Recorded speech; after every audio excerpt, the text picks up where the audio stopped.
So for this part of the problem set, we need to write a step-by-step argument justifying the answer in Fathom that we got. I decided to do a screencast because I find it easier for me to talk and explain myself than to write it out. So first I did the task in Fathom, and down here I have the average number of people that it'll take before we get, or when we get 2 people with a matching birthday. So right now I have 100 measures on here, and before I had 1,000, but it takes kind of too long. Right now we have, it's about 25 people. Let's do it again, see what we get. 25, yeah. 23. Okay. So it seems like it might be between like 23 and 25.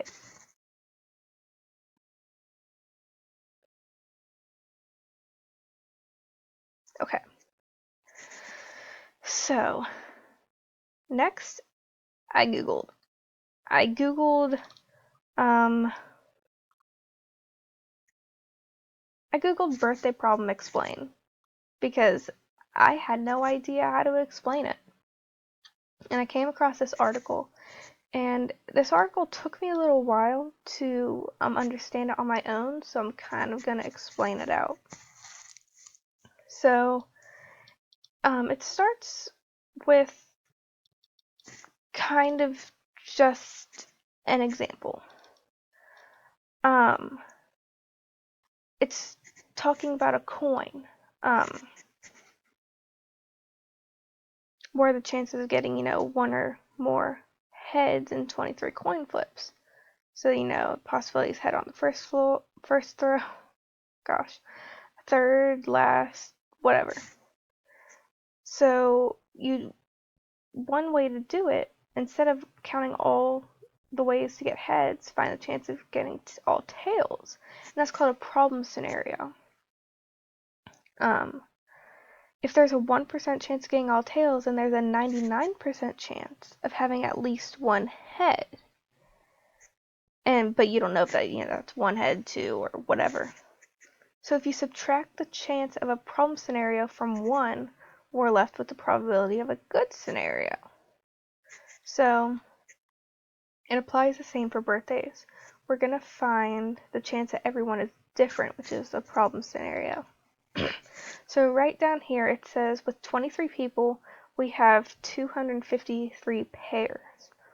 I kept looking at this and I didn't understand what really this meant. So right here, has a little link, brush up on combinations and permutations. I guess I said that right. If you like. So I clicked on that and I read it, and down here is kind of where it all made sense. We have 3 choices for the first person, 2 for the second. But then it was like, oh, if we have 23 people, that's 23, that's 23 people. And then of those 23, you have 22 possibilities for one of those to match the other. So if you have 23 people, and you take that one, you say that, this one I want to have a match. You look at the other 22 possibilities. Okay? So then to get pairs, you divide by 2. So that's 253 pairs. So the chance of 2 people having a different birthday so if you grab 2 people, chance of them having a different birthday is 1 minus 1 over 365, because that's how many days are in a year, 365. And you're focused on if they have one same birthday. So the answer is pretty much 99%, 100% chance they're probably not going to have the same birthday. So having all 253 pairs up here be different and them not have any matches at all is kind of like you know, getting 253 heads in a row when you're flipping a coin. So then they used exponents. They took this value up here, this 99% chance that if you grab two people, and then they had an exponent to the 253 pairs. And then you get like 50%. So the chance we have a match, because this is the chance that we won't have a match, because this is, you know, the not having a match. The chance we won't have the chance we will have a match is 1 minus the problem solution thing. So the chance we have a match is 50.05%, or just over half.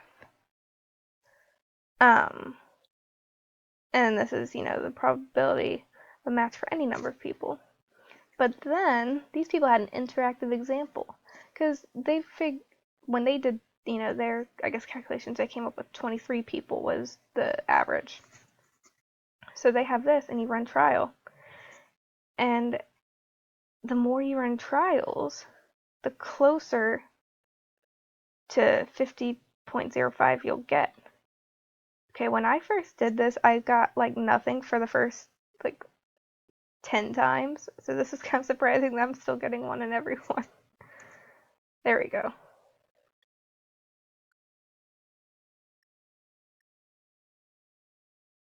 But the more trials you do, the closer to that 50.5 you'll get. I'm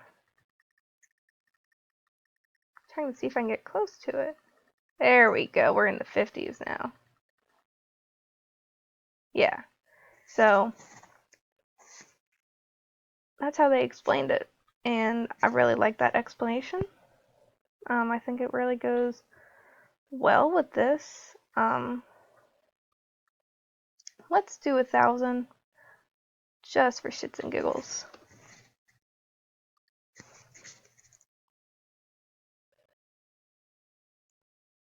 You know, when we were first assigned this, I couldn't wrap my head. I'm like, well, what is that number?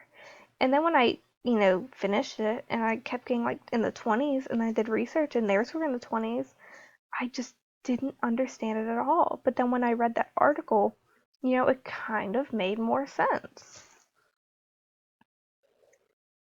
There we go. So yeah, it seems that between 23 and 25 people. So that's my explanation.